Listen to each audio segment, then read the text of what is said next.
Apakah Indonesia sedang terang-terangan meremehkan Australia dan Singapura? Pertanyaan ini meluncur bukan tanpa alasan.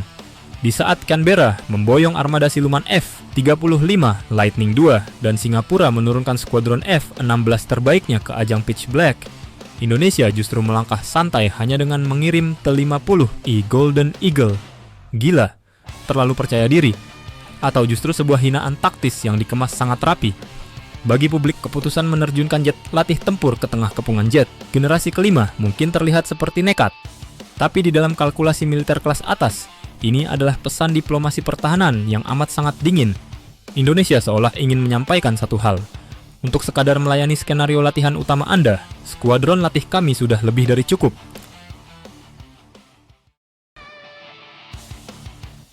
Peran Red Tails dan operasi intelijen pasif. Mari bedah apa yang sebenarnya terjadi di atas langit Northern Territory. Di sana, T-50I tidak diplot sebagai peserta biasa, melainkan ditempatkan sebagai Red Force, sang agresor alias musuh yang bertugas mengobrak-abrik formasi lawan. Secara spesifikasi, T-50I jelas bukan tandingan F-35 atau F-16 Viper dalam duel jarak jauh. Namun disinilah letak kecerdikan taktisnya. Ketika jet-jet tempur utama Australia dan Singapura sibuk memburu dan mengunci T-50I kita di layar radar mereka, para penerbang TNI Angkatan Udara justru bisa saja sibuk merekam.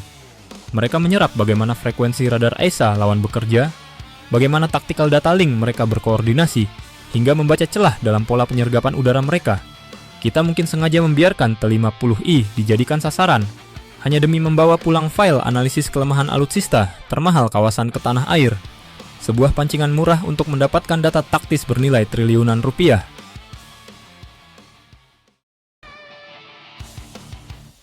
Mengutip doktrin PSYOPS sang adidaya, pola psikologis seperti ini sebenarnya sangat familiar.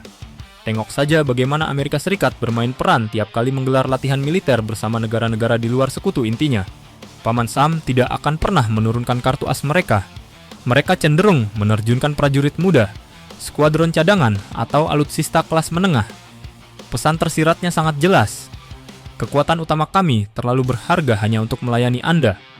Kini, Indonesia mungkin sedang memperagakan gaya yang sama persis di halaman belakang Australia.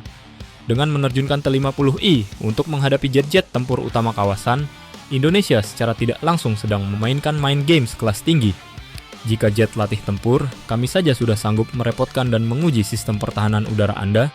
Buat apa TNI, Angkatan Udara harus repot-repot menerjunkan lini tempur utama seperti Rafale yang masih kinyis-kinyis, Sukhoi atau F-16 modernisasi dari awal?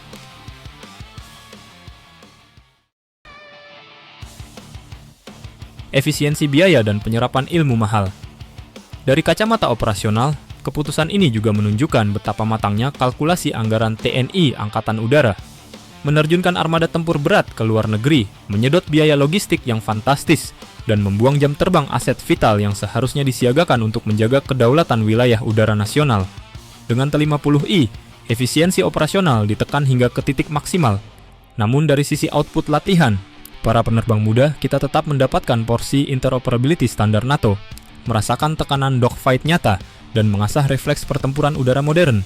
Australia dan Singapura mungkin merasa puas karena berhasil menembak jatuh T-50I di layar simulator latihan mereka.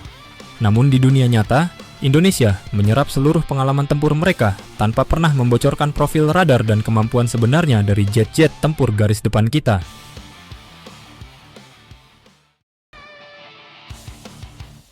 Pitch Black bukan sekadar ajang pamer jet mana yang paling mahal atau radar siapa yang paling jauh.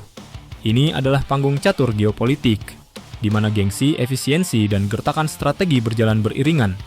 Indonesia tidak sedang sombong, apalagi tanpa perhitungan. Indonesia hanya sedang memainkan permainan ini dengan gaya yang jauh lebih matang dan elegan.